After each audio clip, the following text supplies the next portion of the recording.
primarily I was in like a Christian band basically, and then but I also was like playing drums on the side, still kind of teetering between like, do I want to be a drummer? Do I want to be a singer? Do I, wasn't exactly sure which kind of track to take. And you were really inspired by the School of Rock, right? How did you know that? So, that's insane. Hi, this is Lauren Engel of Sidewalk Talk. Today I'm here with Alan of JOAN. It's me, hey. So you were born in Little Rock? Yeah, Little Rock, Arkansas, yeah. Are your parents from there as well, or where Yeah. Both my parents from Arkansas, yeah. Wow, so like all your family's there, or? Yeah, pretty much. I have cousins in like Chicago and different Texas, different places, but overall, most of my family, immediate's in Arkansas. Yeah. What do your parents do? My dad actually just sold a computer business that he had like my whole life. Oh wow. And then my mom worked for him, and they're starting this whole new thing now. Yeah, so. Where do you think you got your creative side from? I would definitely credit most of it to my dad. He was in bands growing up. He's a killer bass player, killer guitar player, good singer, like he can do it all. But my mom also has a really good voice too. She never did music, but I mean, I grew up like singing country music in her car with her, and like, so I guess both of them I get it from a little bit, yeah. And you also like went to church, right, also? Yeah, I grew up, church music. Yeah, I grew up, yes, completely submerged in the church music world, yeah.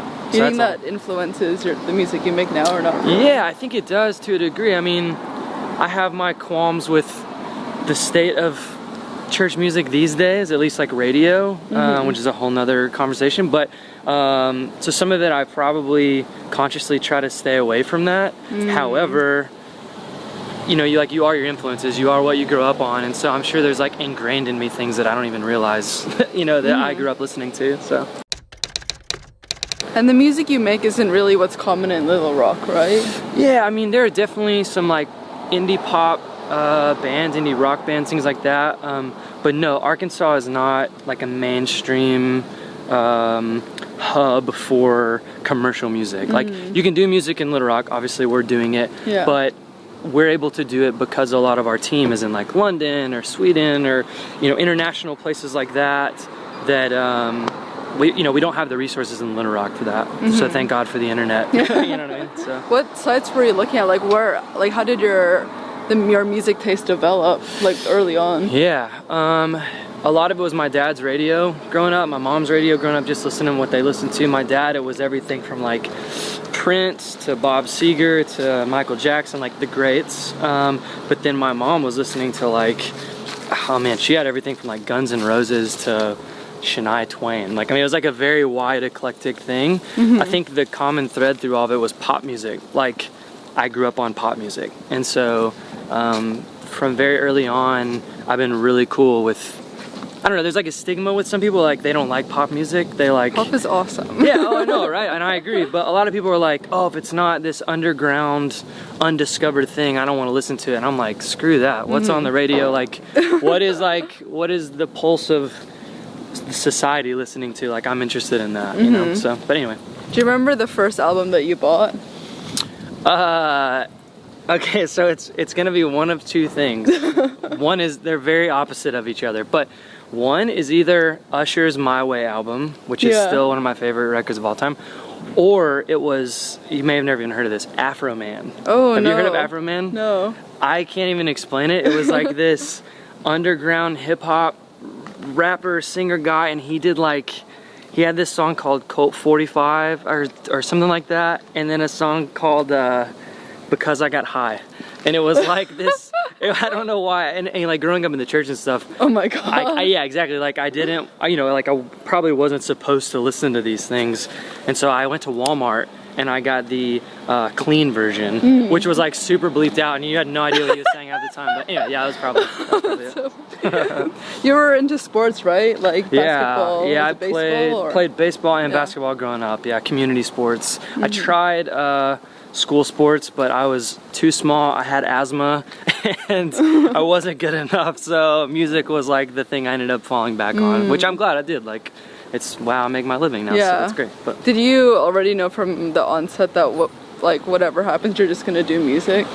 Yeah, I knew, so like I played sports growing up through junior high school, and then my dad and my mom bought this little like Yamaha, it's like a little electronic drum thing, like pads, and some drumsticks, and this is before 7th grade, and my dad taught me what a paradiddle was, which is like this rudiment you learn in drums, and I fell in love, and sports were like not even a thing anymore. Oh, wow. Like drums were my life, and so I actually went to school for that, I went to college for that, got my degree in music, and all the while was starting to learn and get used to like writing songs, and like fell in love with the guitar and fell in love with keyboard and all this stuff. And yeah, it was just like an immediate switch for me. When the drumsticks were in my hand, I was like, I don't care about anything else anymore. I just want to do this. So yeah, since I was 11, it's been like a constant. Was that kind of, were you worried? Because not many people like do music in Little Rock, right? Yeah, I was, it's weird though. I guess there have been times in my life where I've been concerned, I guess, or like, oh, how's this gonna work out? But at the same time, I've always had this like confidence in the back of my head that like it's gonna be okay. And it's not necessarily because I like believed in myself or anything. Like I have plenty of insecurities and all of that, but I don't know, like my parents have always been super supportive, my family's always been supportive, my wife is super supportive. Like I've just always had people in my life around me that are like, no, this is what you're here to do, like just do it. And so yeah, so in an odd way, I've never been like too scared about it, no. Even being from Little Rock, which is interesting, because yeah, it's not like a hub for music or anything. Yeah. What college did you go to? I went to a small Baptist college called Ouachita Baptist University in Arkadelphia, Arkansas. Yeah. Which you've never heard of. Yeah, it's like a school with like, I think when I was there, it was probably like 1,200, 1,300 people, nothing huge. But yeah, that was it. And they had a music program, or? Yeah, they did. Yeah, they had, when I was there were like 3 different tracks. You could do performance, education, or just like a Bachelor of Arts, like a kind of just general music degree. And I bounced in between all of them, and then ultimately decided on the lowest degree because I didn't want to do as much work. Because I was a really terrible student. But I graduated and I now have a degree, so it's fine. Yeah. Was getting a degree something that your parents pushed you to do? No, I wouldn't say pushed. I mean, I think it was always, you know, looked kindly upon. Like they were like, it'd be really smart for you to do that.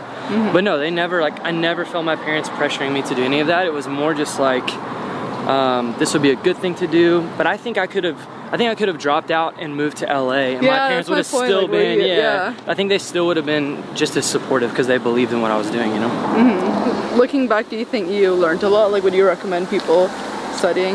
Yeah, I mean, my Ouachita didn't have like a pop music degree or anything like that, like some schools like Belmont or like Berkeley and those kind of places have. But my professors, all of them, especially my music professors, were all so supportive of my dreams. Like they knew I wanted to be a songwriter. They knew I wanted to be like a band guy and do pop music and all this stuff. And so to the best that they could, they helped tailor my degree kind of to that. Yeah, which was, I just don't know how easy that is to do at bigger schools. You know, I don't know, I didn't go to a big school, but at my school, I was very fortunate to have professors that let me do that. So, yeah. What happened after you graduated?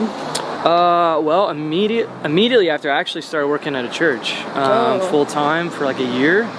It was like a home church that I went to, and then after a year kind of decided that wasn't what I needed to be doing, and it wasn't like fulfilling me in the way that I thought it might. And so I ended up moving to Nashville, Tennessee, and did music there for a few years, and then I moved back home, got married, like, that would have been 2014, and then me and Steven kind of started becoming friends over the next couple years, and that's kind of how Joan, we met each other in Little Rock playing in different bands and stuff, and yeah. When you were in Nashville, were you, like, what kind of music were you doing? Was it like behind the scenes? Or? Well, I did, primarily I was in like a Christian band basically, and then, but I also was like playing drums on the side, still kind of teetering between like, do I want to be a drummer? Do I want to be a singer? Wasn't exactly sure which kind of track to take. But yeah, so it was kind of like Christian music, what I was doing there. And did you know, like, after that they didn't want to do like Christian, like for Joan? Yeah, I mean, it wasn't like a conscious necessarily like I don't want to do this, so therefore there's a big tree in my Huge. well, I don't know, maybe it was conscious because yeah, again, like I think in the same way that I wasn't always super fulfilled or didn't feel like the reason I'm here, like what I said earlier, like my family always feeling like this is why you're here, this is what you're like, this is where your gifting lies or whatever. I didn't feel that as much fulfilled in the bands that I was doing at the time, and JOAN was like the first time that I felt fulfilled. Like after the very first writing session with me and Steven, which like the genesis of JOAN was just a writing session. Like we got together to write. He had just graduated college. I had been doing music for a little while since college, had kind of an in some film and TV stuff, like writing music for that, and I was like, hey, let's just get together and see what happens.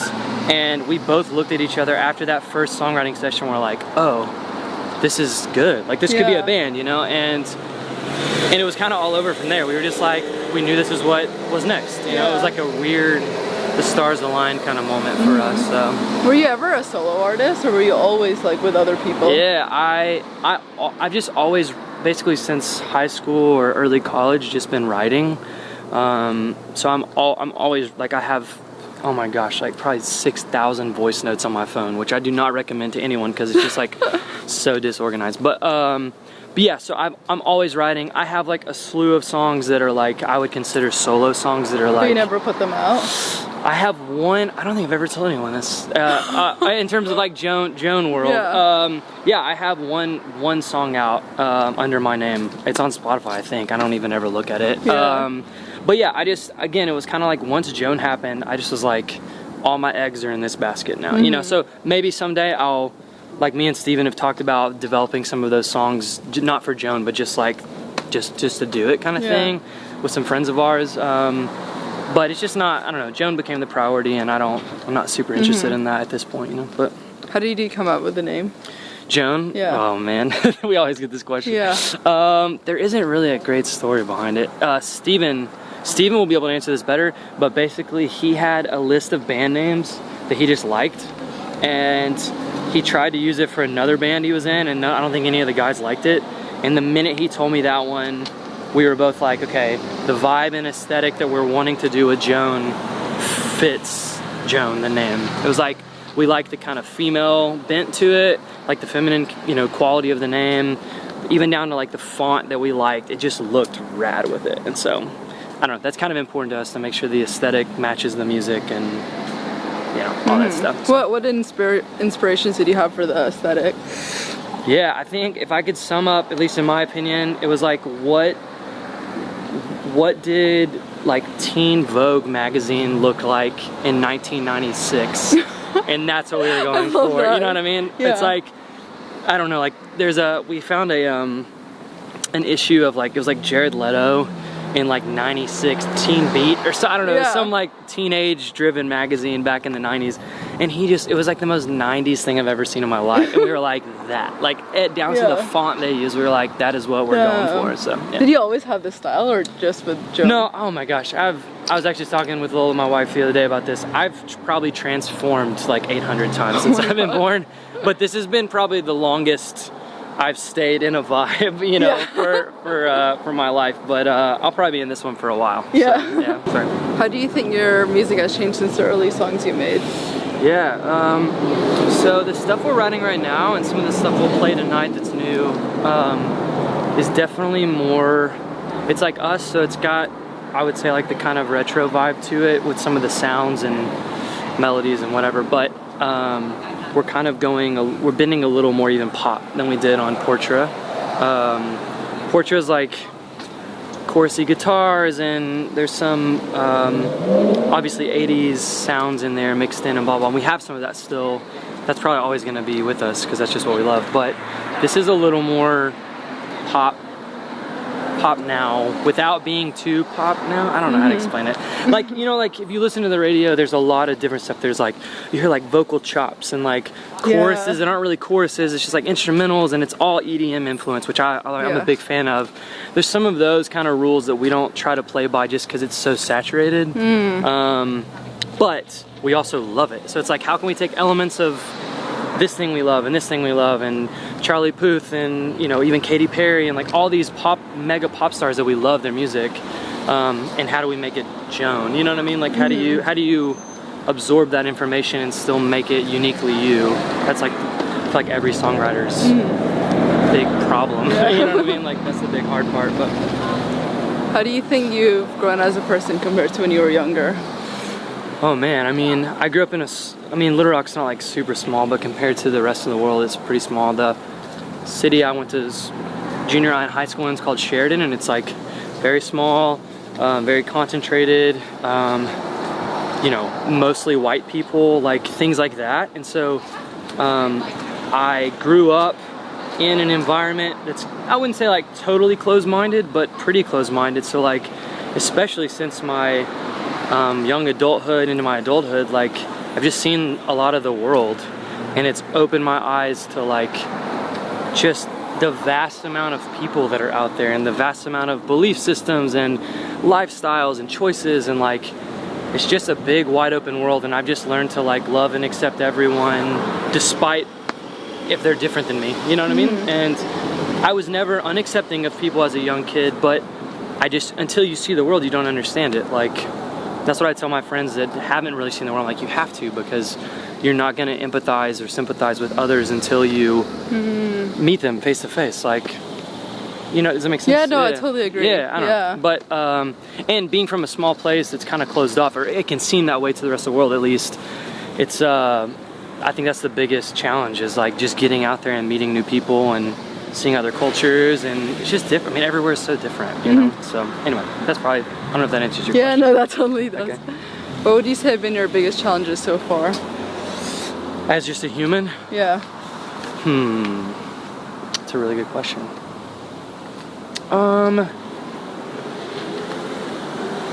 Probably like learning to confront things head on and communicate.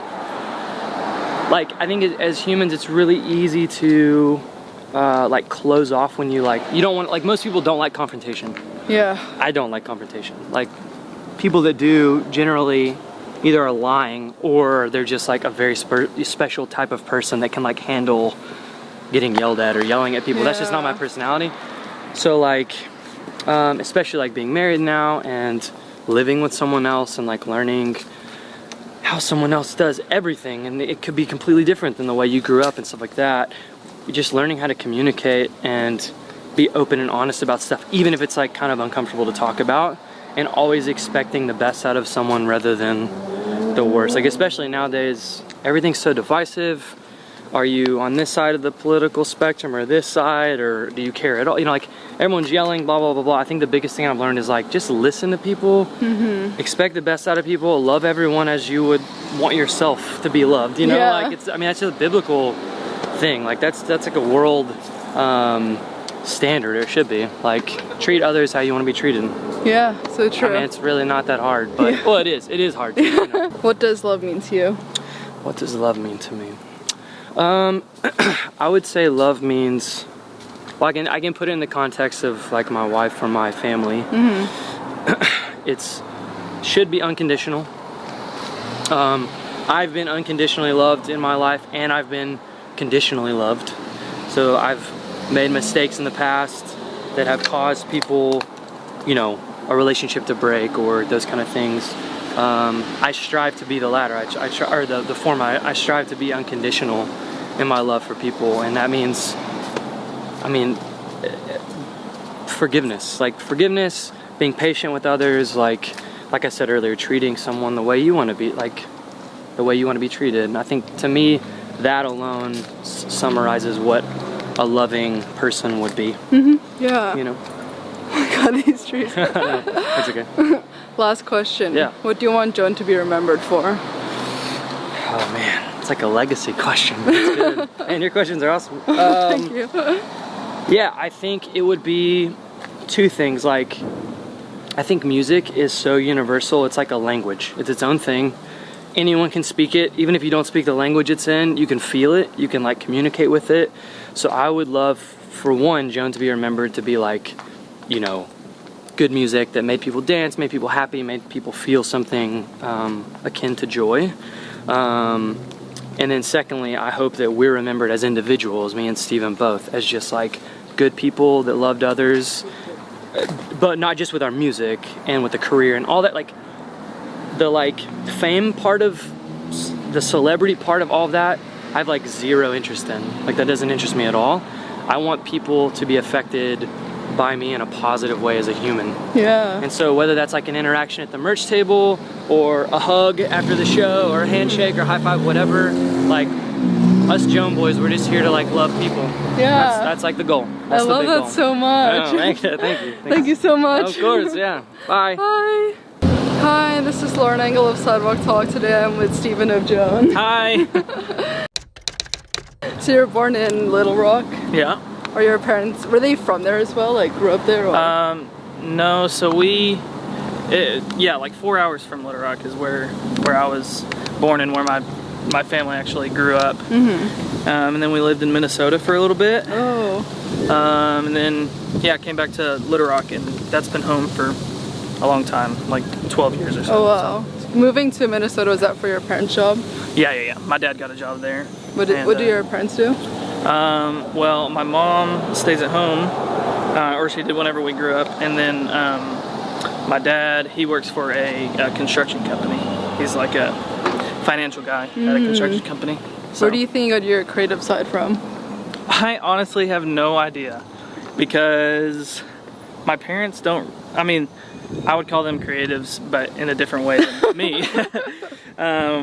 But yeah, me and my brother are both, we're both doing music full time. Oh, wow. So I don't know, it's interesting. They're like, you know, they would say themselves that they have no idea where it came from. So, but yeah, I think we just got lucky, and just they wanted us to be in like piano lessons and stuff from early on. So I think because they didn't really have the music side of it, they wanted us to at least try it, and we fell in love with it, like, you know, from an early age. So so yeah, I'm glad I have that. Yeah. You know, What kind of music was played in the house when you were growing up? very like general rock, like just the typical big like AC/DC and Led Zeppelin, like nothing like super underground or anything like that. Like everything was very well known, like all the hits and stuff, which was great. And I feel like I got a good like sense of pop music, or like pop, you know, just popular music in general, like from that. I don't know, and I just like fell in love and wanted to, you know, dive deeper into music from that. So, yeah, it was definitely like rock mainly whenever we were growing up. Did you also grow up in like a Christian community? Yeah, kind of. I mean, whenever we were in Minnesota, not really, but whenever we moved back in Arkansas, that's, I mean, faith is like you know, it's the Bible Belt. It's like a really big thing there. I don't know. There's a lot of I guess down talk about the South and like religion and all that. But it was very positive for us. Like for me and my brother and my family, it was really good to like right whenever we moved, we had a great group of people that we got connected with and had friends with, and it was like really positive for us. So but yeah. And you were really inspired by the School of Rock, right? How did you know that? So that's insane. Okay, literally School of Rock that's why I wanted to start playing drums. I had been like playing a little bit of guitar and piano then, and me and my brother watched School of Rock, and I like flipped out over it, and like I can't remember a time that I like felt more inspired. I know, and that's so weird, but yeah, I mean, I would obviously not anymore. I wouldn't say that I'm daily, thinking about School of Rock. Oh my God. But yeah, I mean, that was like a huge part of why I wanted to do drums and just like music as a living or whatever, whatever that looked like. So that's so crazy. Were you also in a screamo band with your brother? Oh my God. Yeah. Yeah, screamo is kind of I wouldn't call it screamo. I would call it like metal, yeah. Like screamo music without a ton of screaming. But, how old were you when you did that? So I was probably, let me think. I think I was like in eighth grade, 7th or 8th grade, and my brother, who's 2 years younger than I am, he was the lead singer, and he would have been in 6th grade or something like that. So, you know, he was tiny and like just had the highest voice and was, you know, singing at the top of his lungs and just trying to scream, and it was so funny. But yeah, we did that until my senior year of high school. And then once I got into college, I was in a band called Brothers and Company. And that was with my brother as well, and then these two really good friends of ours that were also brothers. So yeah, and then I was in Brothers and Company until we did JOAN. Oh. So what did you study in college? I studied marketing. Oh. So yeah, that's like a big passion of mine. Just like the visuals of everything, like how people see ads and like, you know, how they see the world is like a really my brain thinks about that a lot. What drew you to it? Because there's no one in your family who's doing marketing, right? Or is there? No, that's right. My dad does finance, so he's like in the business world, but not like on the marketing side of that. I don't know. I just like, for some reason, ads or pictures or whatever just really caught my attention, and I really like logos, and I like just like how different companies and people associate with other, you know, with different things. I don't know, it's cool to me. So yeah, for JOAN, I do all the visuals and everything for it, and like, so like all the design and everything, that's all us, and it's all, you know, very, I don't know, it's personal to me. Like even whenever we've been like anytime we do a deal with anybody on the music side of stuff, it's very important to us to like keep that part of it like in-house kind of thing, you know, because like the music and the visuals since the beginning were insanely important to us. So did you think if it, like, was it your career that we're gonna do, like, to be like a creative director initially? I think that's a good question. I think music was like the first choice. Like if I could do anything, I would, you know, do whatever I could in music. If not, my plan B was on that side of things. And I mean, even with music, you can do, you know, multiple things, and lots of doors open through that. So I mean, I would love to be creative director. I don't know, in something. Yeah. I think that'd be really cool. Did you ever think of studying music? Yeah. I wanted to go to school for music, but the school that I ended up going to was not the kind of music I wanted to do. It was mainly like either like pretty classical music, or you would be a music teacher or something like that. So that's not really what where I wanted to be, and I felt like I was getting a lot of what I wanted out of music at the time, like being in bands and playing shows and stuff and making connections that way. I felt like I was doing that already, and I wanted to learn more about the marketing side of, you know, everything. So yeah. So after you graduated, you were already doing JOAN, or? Yeah, so JOAN actually happened right when I graduated. I'm trying to think of the timeline. So me and Alan did a couple shows together actually that summer, like right after I graduated. And then we were like, we were in different things, and you know, became pretty good friends probably 6 months before we started JOAN. And once I graduated, I wanted to do music full time and didn't know how that looked. So we were like, let's write some licensing music together for film and TV or whatever.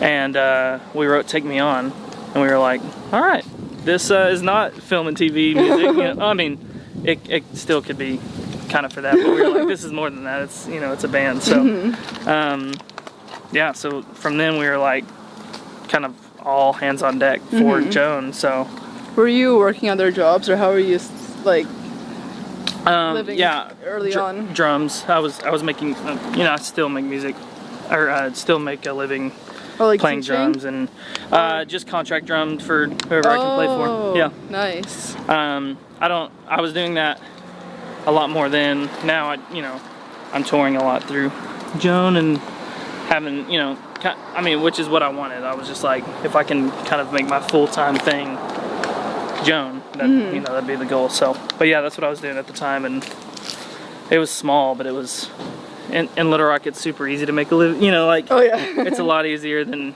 here, like just to live. So, so yeah, I mean, I was able to make it happen, which not much more you can ask for, you know. How did JOAN's music get out there initially? Like, where did your initial momentum come from? Oh yeah, we wrote 2 songs, one being Take Me On, which was the first one we like officially released. And then the other one at first was called With Somebody Else, and it's now called I Loved You First. That was the second song we wrote. It was super, it's super, I don't know if you've heard it, but it's slow, like ballady song with a huge guitar solo at the end. But how did people find you? Yeah, so we did a rough demo of it at first, and we were like, let's just try to get something out there. So we just put it on SoundCloud and just, you know, see what happened. And several blogs reached out, and really, like they all found you? Yeah. You didn't reach out to anyone? No. Wow, that's so cool. Not that I know of, at least. I don't think so. But even if we did reach out to somebody, it was like a ton of people. Like they were just like, we want to post this, we want blah blah blah. And so from then we were like, okay, this is really cool. You know, we haven't seen anything like this with like the other projects we've been in, and we're just in Little Rock, and we're like getting all these you know, blogs and features and stuff from all around the world, and we were like, this is awesome, we could be doing something cool with this. So one of the people that reached out was a guy from Canada who we ended up doing a little song by song contract with, and yeah, so after that we released Take Me On as our first single through them. So but yeah, we just did SoundCloud first, and we were like, whatever happens, we'll see if it brings up any momentum, and it was great. I mean, you know, it's cool how that works. The internet's crazy. How did you meet your management? Management, they found us on SoundCloud, and they were just like looking through, I don't even know, playlists or something. How long ago was this? That was right after we released our first song. That's crazy. Yeah, it was nuts. Like from whenever we released Take Me On to whenever we released our second one, which was 6 months later, like we had a full team lined up and everything. Like that first 6 months was like insane. But yeah, they found us on SoundCloud, reached out to us through Facebook, and we were like, what are these dudes doing reaching out to us through Facebook? It was so random. But yeah, so they were like, when's your first show? We're coming to see you. And our first show was in March. They reached out to us late February, and they flew down from London to Little Rock for our first show, and they were like, we love you guys, we want to push, you know, it felt, we had been, a lot of people had reached out to us, like, for management. Yeah. And it was the first time where it felt, like, really real, and, like, I don't know, like, it just felt genuine. And we were like, yep, these are the guys, and so we, like, signed with them right then. It was like, you know, the way it happened, you couldn't ask for more. It was just perfect, so. And why did you decide to sign with a record label?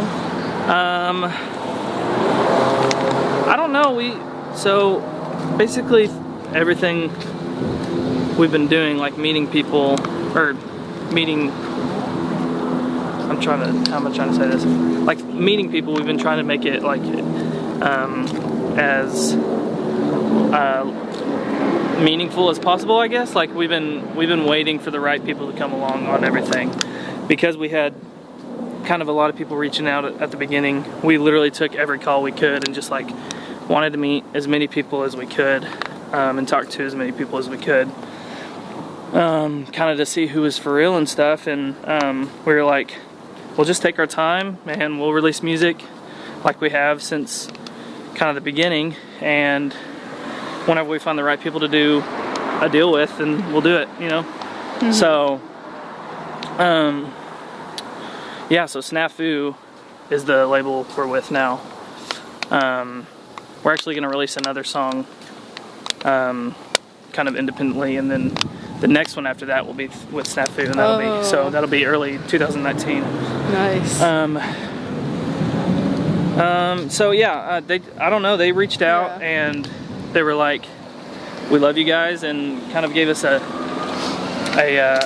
informal offer at the beginning, and we were like, we'd love to meet you and talk to you and see how you run, kind of thing, because they're a very like tightly knit label.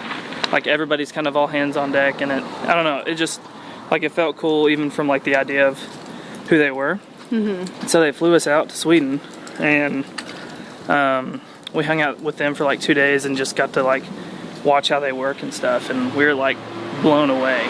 I don't know, they work really differently than most labels, and they like seemed really passionate about what they do, and it didn't seem like a business at all, which we love that. And I don't know, it felt really cool. So so far it's been amazing. You know, we haven't even released a song with them yet, so I don't know, it's a really cool deal that we have with them, and it feels really kind of like 50-50 between us and them, and like it actually feels like a real team, which is what we've been looking for this whole time. So yeah, we're stoked about it. How would you say you've grown as a person compared to when you were younger?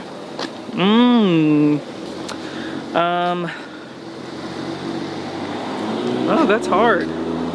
I think that I care a lot less about sorry, I'm trying to figure out how to say it. I think that I have loved or fallen in love with music a lot more in a really different way than whenever I was younger. I